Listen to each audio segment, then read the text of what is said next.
Can I really do this? Am I even cut out for this? How do I stand out when a million other people can do it better?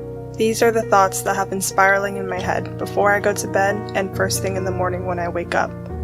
It doesn't take long before these spiraling thoughts transform into crippling anxiety that eats away at all my self-esteem, to the point where I have no energy left other than to curl up into a ball and cry, or drop everything and run away. Recently, I've been facing a lot of doubt with my career, or lack thereof. Over a year ago, I decided to quit my corporate job to become a life coach. I threw myself into it with little experience and no backup plan. At the same time, I also started a YouTube channel to share my journey and to talk about things that mattered to me. Because my brand new business obviously didn't immediately flourish, I decided to pick up a part-time job at Starbucks so I could pay rent and to have health insurance. Slowly, and I mean very slowly, I was uploading YouTube videos and coaching clients while working as a barista.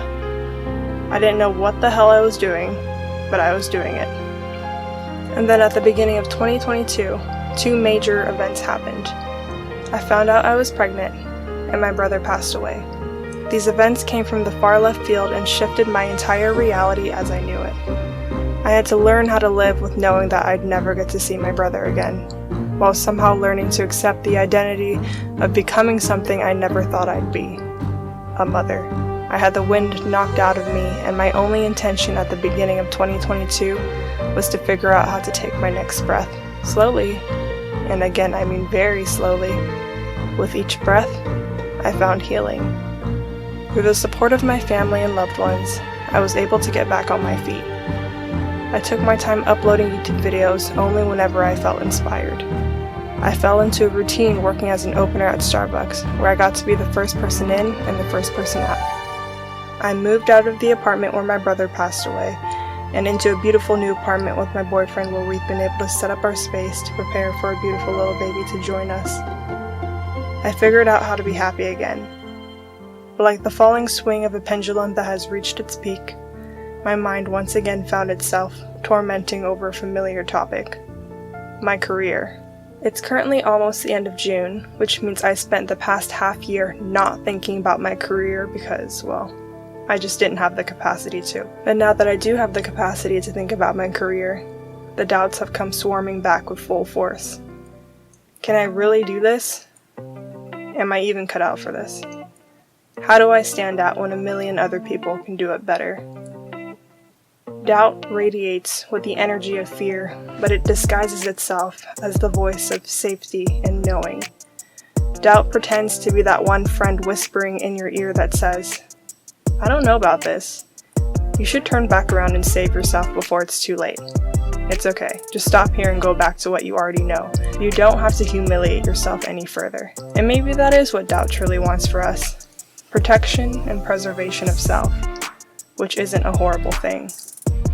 But in order to even have a chance at becoming everything we want to be, we have to let go of things that are keeping us stuck where we are. We will inevitably have doubts coming at us in all directions from ourselves and others, but we have to continue to look forward and keep moving, even if we're afraid. So how do we overcome doubt within ourselves? The first step is to acknowledge that doubts are just doubts.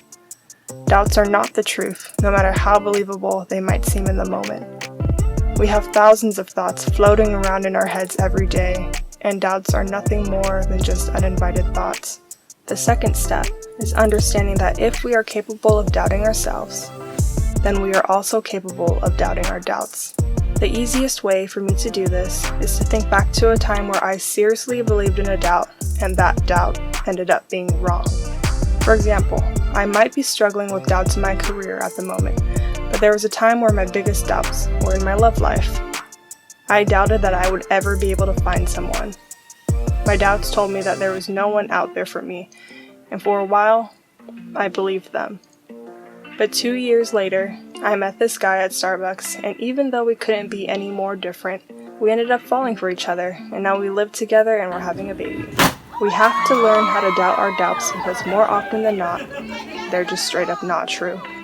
As cliche as this sounds, What we want is waiting for us on the other side. In order to doubt our doubts, we need to get them out there. Write them out. Cry if you have to.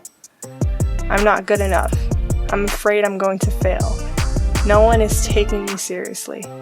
Keep going until the voice of doubt has nothing left to say anymore. And then talk back.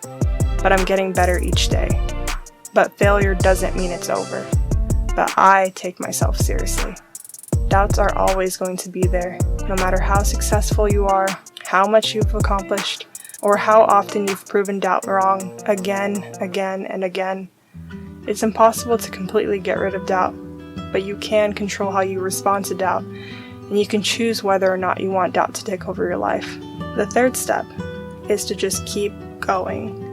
Even as I'm scripting this video, I have doubts coming at me, telling me, what's the point in making this video if there's thousands of videos out there about this very same topic created by people who are so much more well-known than me? And even if that's true, I have to keep going. I have to keep writing. I have to keep making videos on topics that resonate with me, because that's the only way I'm taking steps to become the person I want to be. Thank you so much for being here and for watching this video. If you're doubting yourself, just know that you're not alone. I doubt myself every damn day, but that's okay. I used to think that the success I wanted was reserved for the select few who emitted so much confidence that they never doubted themselves. And while those people tend to find plenty of success, maybe they have more doubts than we'll ever know, and their confidence is built in their ability to just tune out the doubt. So no matter how doubtful you might feel, please just keep going. I don't understand.